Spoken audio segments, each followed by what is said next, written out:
सुप्रभात बच्चों। आज फिर हिंदी जागृति पथ में आप सभी का स्वागत है। और आज हिंदी का वो जो है मैं शीर्षक लेकर आया हूं जो यूपी बोर्ड के लिए 10वीं के लिए 5 नंबर जो है फिक्स है, जो हमारे बलिया जिला के लिए है। कर्णखंड काव्य। अब आज हम कर्णखंड काव्य को लेकर आए हैं, जिसके जो है रचयिता लेखक जिसके हैं कौन? केदारनाथ प्रभात जी। और इसमें कर्णखंड काव्य को 6 भागों में जो है बताया गया है। लेकिन ध्यानपूर्वक बच्चों देखना है कि कहां से कहां तक की कहानी किसमें है। आज मैं जो है कहानी बताने की जो है कोशिश कर रहा हूं, अर्थात कहानी जो है मैं बता रहा हूं। पहला खंड का नाम, सर्ग की संख्या के अनुसार खंड का नाम भी जाना जरूरी है, क्योंकि कभी कभी तो नाम पूछता है और कभी कभी जो है केवल संख्या पूछ देता है कि तृतीय सर्ग लिखिए, चतुर्थ सर्ग लिखिए। तो ये बात ध्यान देना है। तो मैं सर्वप्रथम सर्ग नंबर 1 लेकर आया हूं, रंगशाला में कर्ण। रंगशाला में कर्ण, यह कहानी उस समय की है जब कर्ण जो है, कर्ण की मां यानी कुंती कुंवारी ही अवस्था में सूर्य का पूजा करती है और सूर्य के द्वारा पुत्रवती भवत का जो है आशीर्वाद पाकर कुंवारापन में ही कुंती को जो है पुत्र की प्राप्ति होती है। लोक लज्जा के कारण कुंती जो है ले जाकर अपने इस बच्चे को नदी में जो है प्रवाहित कर देती है। और प्रवाहित करने के बाद इस छोटे से बच्चे को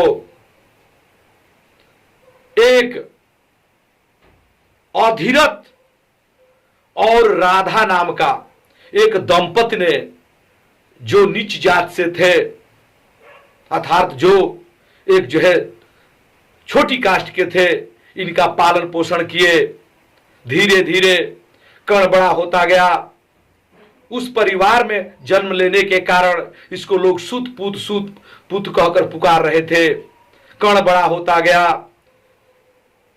अपने माता राधा और पिता अधिरथ के नाम पर इस कर्ण का छोटे उम्र का नाम, बचपन का नाम राधेय था।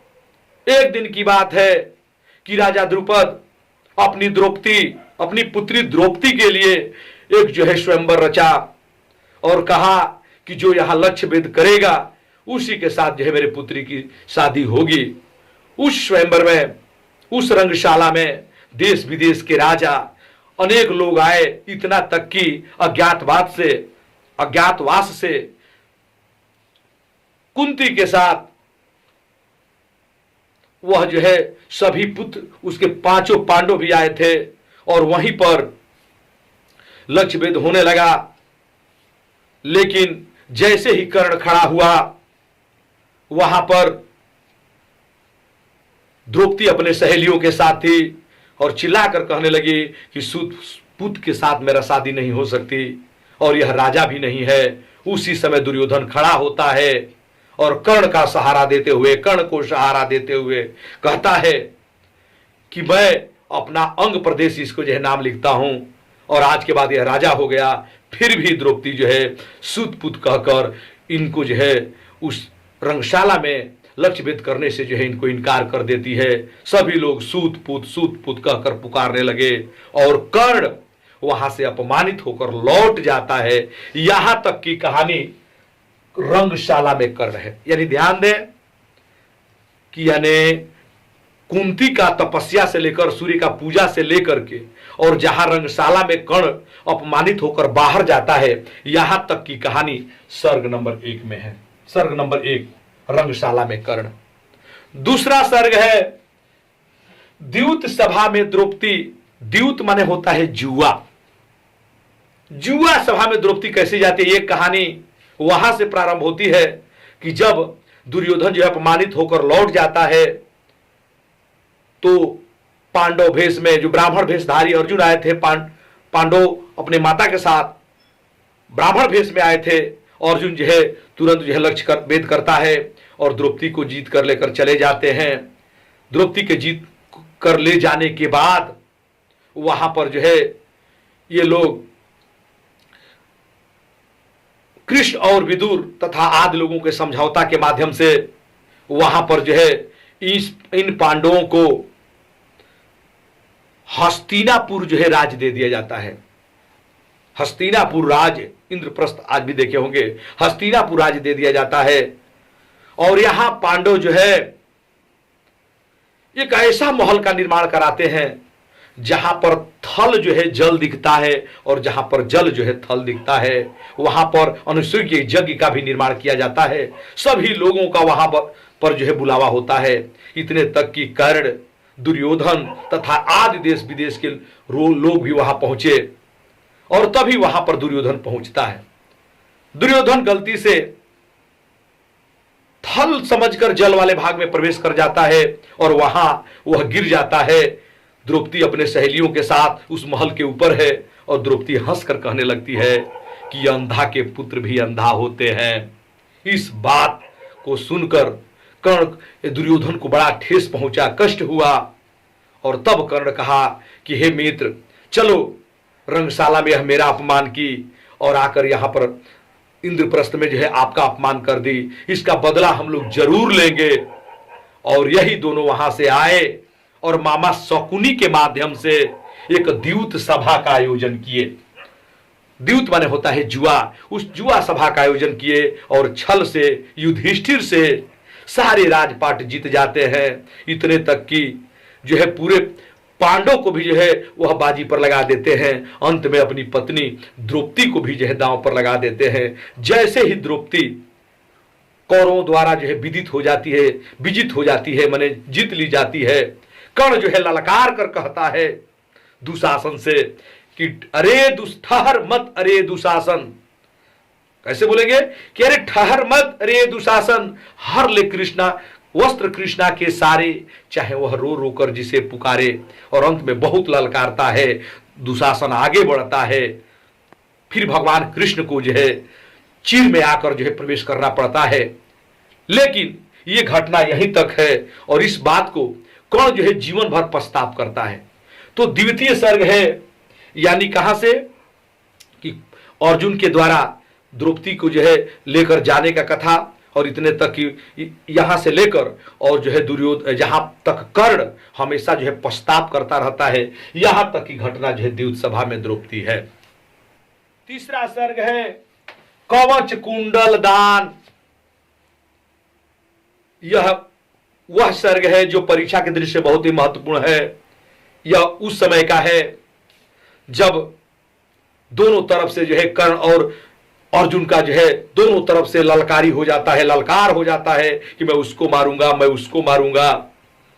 इस बात पर कहा जाता है कि अर्जुन जो है इंद्र पुत्र था। इंद्र को अपने पुत्र की मारे जाने की दुख होता है और वह जानते थे कि कर्ण के पास कवच कुंडल है। इंद्र जो है ब्राह्मण का भेष धारण करके एक दिन जो है कर्ण के पास पहुंचते हैं और कहते हैं कि भिक्षामि देहि, भिक्षामि देहि। कर्ण के पास पहुंचे कि क्या तुम जो मैं मांगूंगा वह दोगे, हमें भिक्षा दोगे। कर्ण समझ गया, कर्ण भी ज्ञानी था, वह जानता था कि यह भिखारी कोई और नहीं बल्कि खुद जो है देवपति इंद्र हैं। अब इस बात को लेकर कर्ण हंसकर कहता है कि हे ब्राह्मण देवता, आप कोई और नहीं, आप इंद्र हैं और मैं जानता हूं आप क्या मांगने वाले हैं, लेकिन फिर भी आप मांगिए, क्योंकि कर्ण जो है दान के साथ साथ एक वीर भी है और कभी अपने जो है वचन से विचलित नहीं होगा। फिर जो है इंद्र कहते हैं कि जब जान ही गए हो तो हमको जो है कवच कुंडल दान में दे दो। कर्ण जो है कवच कुंडल दान में देता है और देते हुए कहता है कि हे इंद्र, आज तुम हमारा कवच कुंडल नहीं बल्कि हमारा प्राण मांग रहे हो, क्योंकि आप जानते हैं मेरे लिए कवच कुंडल कितना महत्वपूर्ण था। और इंद्र इस कवच कुंडल को जो है दान में लेकर वहां से लौट आते हैं। यह तीसरा सर्ग यहीं तक है। बहुत छोटा सर्ग है लेकिन बहुत महत्वपूर्ण है। अब हम देखते हैं, ये पहला हो गया, दूसरा हो गया, तीसरा हो गया। अब चौथा है कृष्ण और कर्ण। इस सर्ग में कृष्ण सोचते हैं कि महाभारत की लड़ाई कैसे रोकी जाए। संदेशवाहक बनकर कृष्ण एक दिन पहुंचते हैं दुर्योधन के पास और जाकर दुर्योधन से कहते हैं कि हे दुर्योधन, क्यों महाभारत के युद्ध जो है तुम चाहते हो? तुम बस पांचों पांडवों को 5 गांव दे दो, यह बेचारे भिक्षा मांगकर जो है जी खा लेंगे। लेकिन फिर भी दुर्योधन मानता नहीं है और कहता है कृष्ण से कि हे कृष्ण, बिना लड़ाई का मैं सुई के नोक के बराबर भी जमीन नहीं दूंगा। अब पांडवों को लड़ाई लड़नी पड़ेगी। इस बात से लाख कहने के बाद कृष्ण को दुर्योधन मानता नहीं है और कृष्ण को वहां से खाली हाथ लौटना पड़ता है। और जैसे ही वहां से लौट रहे हैं कृष्ण, रास्ते में उन्हें कर्ण मिलता है और कृष्ण जो है कर्ण से पूरी कहानी बताने लगते हैं कि हे कर्ण, क्या तुम इस बात को जानते हो? यह रहस्यात्मक बात यह है कि तुम जो है पांडवों के बड़े भाई हो। पूरा वृतांत बताते हैं। इस बात पर कर्ण दुख के साथ जो है आग बबूला भी होता है और कहता है कि हे कृष्ण, मानता हूं कि मैं पांडवों का भाई हूं, लेकिन दुख इस बात की है कि माता तो जानती थी कि मैं जो है उसका पुत्र हूं। तो उस रंगशाला में जहां हमको सूत पूत कहकर धिकारा जा रहा था, एक बार भी अगर मेरी मां खड़ी होकर और हमसे कहती कि नहीं, यह मेरा सूत पुत्र नहीं, मेरा पुत्र है, यह क्षत्रिय पुत्र है, तो शायद मेरा उतना अपमान नहीं होता। और फिर जो है कर्ण कहता है कि हे कृष्ण, यह जो है हम अपने दोस्त दुर्योधन से कभी जो है रिश्ता नहीं छोड़ सकते, क्योंकि रंगशाला में अगर किसी ने मेरा सहारा बना था तो वह था दुर्योधन। इस बात को कहते हुए कर्ण जो है कहता है कि नहीं, मैं दोस्ती का रिश्ता नहीं छोड़ूंगा। और कृष्ण भी वहां से फिर खाली हाथ लौटते हैं। ये घटना जो है सर्ग नंबर जो है 4 में है। अब सर्ग संख्या 5, मां और बेटा। इस सर्ग को कुंती और कर्ण के नाम से भी जानते हैं और इस सर्ग को 5 नंबर सर्ग भी कहते हैं। इस सर्ग में वह वर्णन है कि एक मां का प्रेम अपने पुत्र के प्रति जगता है। अब मां कुंती एक दिन कर्ण के पास पहुंचती है और जाकर कहती है कि हे कर्ण, तू मेरा बड़े पुत्र हो, तुम युद्ध क्यों कर रहे हो? अगर युद्ध होती है तो नुकसान तो जो है मेरा दोनों तरफ से होने वाला है। अगर कर्ण जीतता है, कर्ण मारता है, फिर भी मेरा जो एक तरफ से हानि है, अर्जुन मारा जाएगा। अगर अर्जुन मरता है तो फिर भी जो है एक तरफ से अगर कर्ण मारा जाता है, फिर भी मेरा जो है दूसरी तरफ से हानि है। तो हे कर्ण, आप जो है चलो, आप मेरे बड़े पुत्र हो, आप पांडवों के दल में चलें। इस बात पर कर्ण जो है बड़ा दुखित होता है। मातृभक्ति फूट पड़ती है उसके अंदर और अपने माता से कहने लगता है कि हे माता, मैं मानता हूं कि मैं तुम्हारा पुत्र हूं, लेकिन हे मां, तुम प्रेम अधिक जो है अर्जुन से करती हो, क्योंकि तुम मेरे जान बचाने नहीं आई हो, तुम अर्जुन का, तुम्हें जान का मोह है। और इस बात को तभी तुम यहां तक आई हो। और हे माता, अगर तुझे मेरा स्नेह था तो रंगशाला में कहां थी जब हमको दुनिया सूत पुत कहकर पुकार रहा था? और हे माता, तुम एक बार भी नहीं कही कि कर्ण मेरा पुत्र है। लेकिन हे माता, तुम मेरे साथ जैसे भी व्यवहार की हो, लेकिन मैं कर्ण हूं, मैं तुम्हारा जो है मां का सम्मान जरूर दूंगा। और मैं ऐलान करता हूं कि तेरे 5 के पुत्र 5 ही रहेंगे। अर्थात कर्ण वहां कहा था कि मैं अर्जुन को मारूंगा और नहीं तो अर्जुन मुझे मारेगा, नहीं तो मैं अर्जुन को मारूंगा, नहीं तो अर्जुन मुझे मारेगा, और दोनों में एक कोई मर गया, फिर भी तुम्हारा जो है 5 पुत्र रहेंगे। मैं चारों तेरे पुत्रों को इस अर्जुन के अलावा मैं किसी पर प्रहार नहीं करूंगा, नहीं मारूंगा किसी को। और यह वादा करके कर्ण जो कहता है कि हे मां, मैं पांडवों की तरफ से तो नहीं जाऊंगा, लेकिन मैं ये वादा करता हूं और कुंती भी वहां से खाली हाथ लौट जाती है। ये सर्ग जो है सर्ग संख्या 5 में है। और सर्ग संख्या 6 कर्ण का वध, इसमें कर्ण का वध दिया गया है। इसमें दीन जो है बहुत जरूरी है, महत्वपूर्ण दीन है, दीन याद करना है विशेष तरह से। महाभारत की युद्ध लग जाती है, सबसे पहले भीष्म पितामह सेनापति बनते हैं। भीष्म पितामह सबसे पहले सेनापति बनते हैं, और भीष्म पितामह जब सेनापति बनते हैं तो लड़ाई चलने लगती है।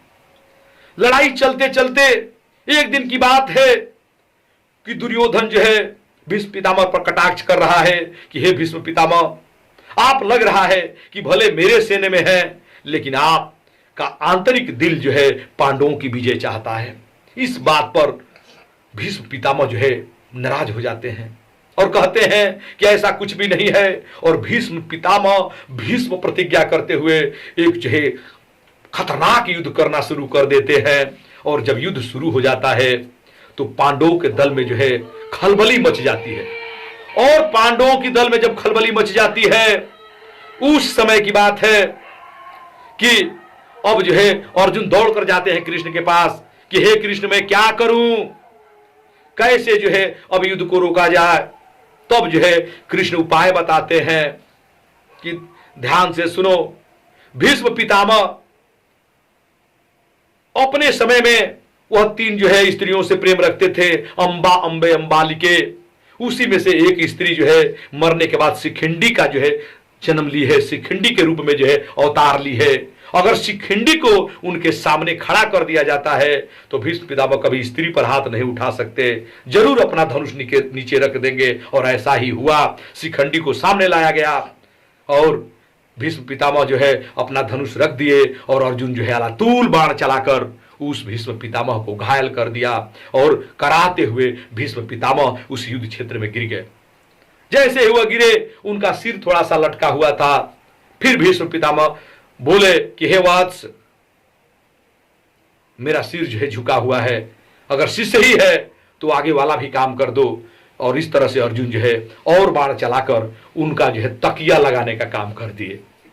भीष्म पितामह मरे नहीं थे, पूरे महाभारत के युद्ध देख कर मरे। और जैसे ही ये समाप्त होते हैं, घायल होकर लेट जाते हैं। कितने दिन? 10वें दिन, याद रखेंगे, 10वें दिन भीष्म पितामह उस रण क्षेत्र में घायल कर दिए जाते हैं। और 11वें दिन कौरवों के सहमति से फिर जो है द्रोणाचार्य को जो है सेनापति बनाया जाता है। 11वें दिन जब द्रोणाचार्य सेनापति बनते हैं, उसके बाद वो भी लड़ाई लड़ने लगते हैं, वो भी भयानक लड़ाई लड़ते हैं। फिर उन पर भी जो है कटाक्ष करता है दुर्योधन कि लग रहा है कि आप भी उस तरह से युद्ध नहीं करते, नहीं तो आप गुरु हैं, आपके सामने जो है पांडव कैसे टिक पाते। फिर जो है द्रोणाचार्य भी भयानक युद्ध करने लगते हैं। पांडवों की सेना में खलबली मच जाती है। और 15वें दिन की यह घटना है कि अब फिर जो है जाकर कृष्ण से अर्जुन पूछते हैं कि मैं क्या करूं। फिर इनका भी उपाय बताते हैं कि इनका जो है एक पुत्र है अश्वत्थामा। अश्वत्थामा ये द्रोणाचार्य पहले से ही प्रण कर लिए हैं कि अगर इनके जिस दिन पुत्र मारा जाएगा उस दिन ये अपना धनुष बाण रख देंगे। तो कृष्ण बताए कि इसमें हम लोग ऐसा करते हैं कि एक हाथी को मार देते हैं जिसका नाम ही जो है अश्वत्थामा होता है, और हम लोग जाकर उनके सामने कहेंगे कि अश्वत्थामा मारा गया, अश्वत्थामा मारा गया। और वो जैसे ही धनुष बाण रखेंगे उनको हम मार देंगे। ऐसा ही हुआ, अश्वत्थामा मारा गया, अश्वत्थामा मारा गया। ये पांडव जाकर वहां चिल्लाने लगे, लेकिन विश्वास नहीं हुआ द्रोणाचार्य को। फिर जाकर युधिष्ठिर से पूछे, क्योंकि युधिष्ठिर कभी झूठ नहीं बोलते थे। युधिष्ठिर से पूछे कि क्या सचमुच जो है अश्वत्थामा मारा गया है। भीष्म वहां पर जो है युधिष्ठिर बोले हैं कि हम मारा गया है जरूर, लेकिन नर या कुंजरो, नर या कुंजरो। नर बोले हैं तब तक तो ठीक है, जैसे ही कुंजरो बोलने के लिए जो कोशिश कर रहे हैं, जैसे कुंजरो बोल रहे हैं, तब तक जो है कृष्ण जो है तेजी से शंख बजा देते हैं। और वह द्रोणाचार्य के कान में कुंजर नहीं सुनाई देता है। कुंजर माने हाथी होता है, उनको नहीं सुनाई देता कि हाथी मारा गया है। और वह धनुष बाण रख देते हैं और अर्जुन जो है अलातूल बाण चलाकर जो है कितने दिन, 15वें दिन द्रोणाचार्य को जो है मार देते हैं और द्रोणाचार्य जो है 15वें दिन मारे जाते हैं। और इस तरह से 15वें दिन मारे जाने के बाद 16वें दिन सेनापति बना कर्ण। कर्ण भी बहुत भयानक लड़ाई लड़ने लगा, ललकारने लगा जो है अर्जुन को कि बाहर निकल अर्जुन, बाहर निकल। कोई पांडव नहीं आए। युद्ध उस दिन समाप्त हो गई, शाम हो गई और फिर जो है पांडवों में रणनीति चलाई गई कि अब क्या हो। तो कृष्ण बोले कि हे अर्जुन, अभी उतावले होने की जरूरत नहीं है, जैसे भी वहां जाओगे अभी उसके पास एक और अस्त्र है, अमोघ अस्त्र, वह छोड़ देगा, आप मर जाएंगे। पहले उसको जो है किसी तरह जो है निकलवाया जाए। और इस तरह से घटोत्कच को भेजा जाता है। भीम का राक्षसी पुत्र घटोत्कच को उस रण क्षेत्र में भेजा जाता है। घटोत्कच जो है बड़ा प्रलय करता है, बड़े बड़े जो है निशाचरों को, बड़े बड़े कौरवों की सेना को जो है खाने लगता है। बाद में जो है खलबली मच जाती है। फिर जो है दुर्योधन कहता है कर्ण से कि तुम्हारा बाण किस काम का है, ये तो लग रहा है पूरा कौरव सेना को ही खा जाएगा। फिर इतनी बात जब बोले तब कर्ण हंसता हुआ कहा कि हे मित्र, यह कृष्ण की चाल है। जैसे ही मैं ये बाण जो है अमोघ अस्त्र जो है घटोत्कच पर छोड़ता हूं, अर्जुन जो है हमें मार देगा। यही मेरा जो है उन लोगों की चाल है। और ऐसा ही हुआ। जैसे ही घटोत्कच को कर्ण मारता है, घटोत्कच धरती पर गिर जाता है, मर जाता है। और तुरंत जो है उस समय अर्जुन जो है धनुष बाण लेकर सामने आ जाता है। उसी समय कर्ण का जो है रथ का पहिया जो है बीच में जो है कीचड़ में फंस जाता है। कर्ण का जो है अतुल बड़ा बाण चलाकर ये जो है अर्जुन जो है उनको भी मार देते हैं। 17वें दिन कर्ण भी मार दिया जाता है।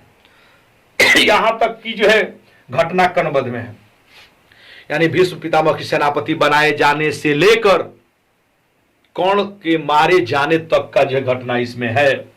और 7वां श्रद्धांजलि या जलांजलि, जब कर्ण मारा गया, पांडवों की सेना में जाकर खुशहाली मनाई जा रही है, उस समय माता कुंती जाकर अकेले में रो रही है। अर्जुन को बड़ा दुख हुआ, बोला कि मां आज खुशी का दिन है, लगभग हम लोग महाभारत का युद्ध जीत चुके हैं, बस दुर्योधन बाकी है और आप जो है यहां रो रही हो, खुशी की बात है। तो कृष्ण कहते हैं कि हे अर्जुन, माता से न बोलो, आज उसे दर्द है, क्योंकि आज उसे उसका एक पुत्र मारा गया है। इस बात पर पांडव आश्चर्यचकित होते हैं और कृष्ण जाकर पूरे पांडवों से जाकर जो है द्रौपदी और कर्ण की कहानी को बताते हैं। इस बात पर पांचों पांडव अफसोस करते हैं, दुखित होते हैं, कहते हैं कि हे कृष्ण, अगर यह बात हम लोगों की पहले जानकारी होती तो हम लोग महाभारत का युद्ध नहीं करते, भिक्षा मांगकर जी लेते, लेकिन कभी महाभारत का युद्ध नहीं करते। और इस तरह पांचों पांडव जो है रोने लगे। कृष्ण समझाते हैं कि रोने की बात नहीं है, चलो कर्ण की आत्मा की शांति के लिए हम चलकर जो है एक उनके लिए जलांजलि का प्रयोग करते हैं। जलांजलि माने होता है, आप देखें आज भी जो है पीपल के पेड़ के पास जाकर जो है अंजुरी से जो जल दिया जाता है, उसी को बोलते हैं जलांजलि। और वहां सब पांडव जो है जाकर जलांजलि देते हैं। ये सर्व जो है यही है श्रद्धांजलि या जलांजलि। इस तरह से कर्ण खंड काव्य जो है समाप्त हुआ। और इसमें से हर परीक्षा में यह 5 नंबर फिक्स होता है। तो बच्चों इसको ध्यान से सुनिएगा और इस वीडियो को अधिक से अधिक लाइक शेयर करें और इस पर जो है कमेंट करना न भूलें और इस वीडियो को अंत तक देखें। और जब तक जो है सब्सक्राइब इसको नहीं करेंगे तो आप आने वाले मेरे वीडियो का जो है आपको जानकारी नहीं मिल पाएगी। तो इसका जरूर जो है आप लोगों को सब्सक्राइब करना है और कमेंट बॉक्स में जाकर जरूर जो है अपनी क्या क्या जो है और आप लोगों को चाहिए जरूर आप लिखेंगे। धन्यवाद।